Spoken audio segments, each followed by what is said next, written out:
बार की बात है। एक गांव में एक बूढ़ी औरत रहती थी। बूढ़ी औरत के परिवार में कोई भी नहीं था, इसलिए वो अकेले ही रहा करती थी। एक बार बूढ़ी औरत की तबीयत बहुत खराब हुई, पर उसकी देखभाल करने वाला और उसे संभालने वाला कोई भी नहीं था।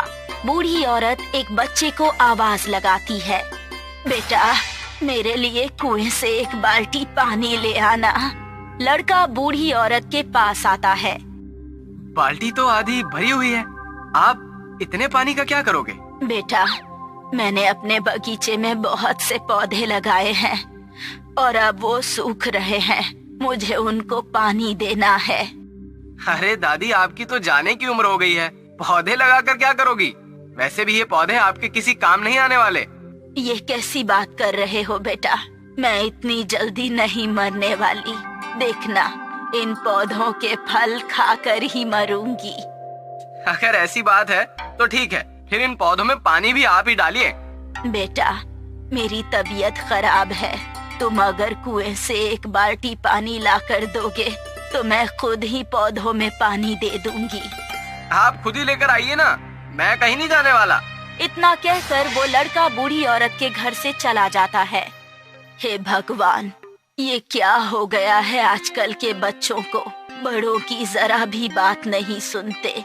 मेरी कमर में दर्द है, नहीं तो मैं अपना काम खुद करती हूँ, पर अब तो लगता है कि खुद ही कुएं से पानी लाना होगा। बूढ़ी औरत बाल्टी में बचा हुआ पानी पौधों को देती है और पानी लेने के लिए चली जाती है।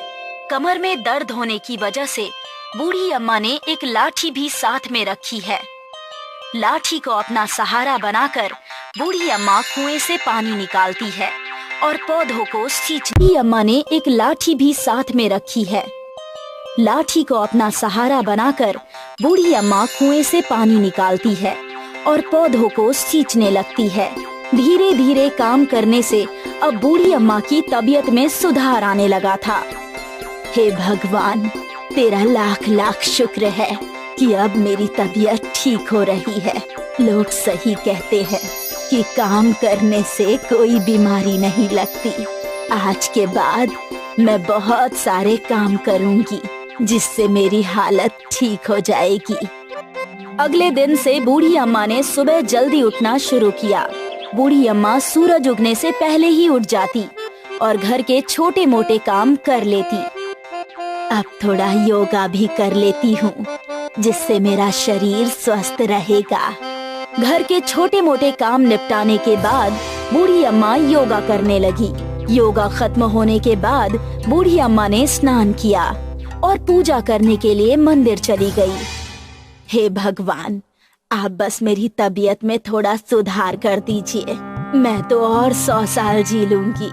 मंदिर से लौटने के बाद बूढ़ी अम्मा ने नाश्ता किया और नाश्ता करने के बाद बगीचे में काम करने लगी। मेरे बगीचे में तो बहुत घास फूस हो गई है, जल्दी से इनको हटाना होगा, नहीं तो पौधे खराब हो जाएंगे। बूढ़ी अम्मा कुदाल लेकर सारी घास फूस को उखाड़ लेती है और कुएं से पानी लाकर पौधों को सींचने लगती है। आज तो बहुत काम कर लिया, अब थोड़ा आराम करती हूँ।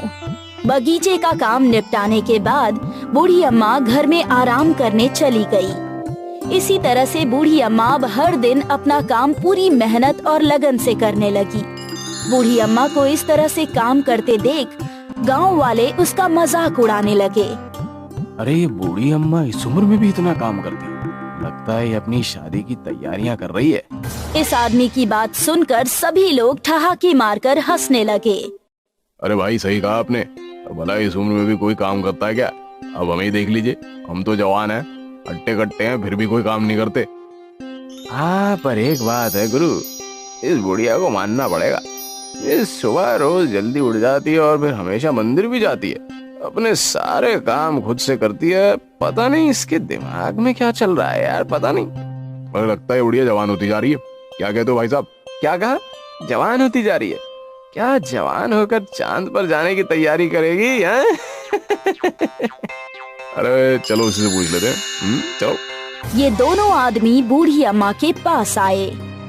अरे अम्मा, लगता है तुम यात्रा पर जाने की तैयारी कर रही हो। तुम्हें ऐसा क्यों लग रहा है बेटा?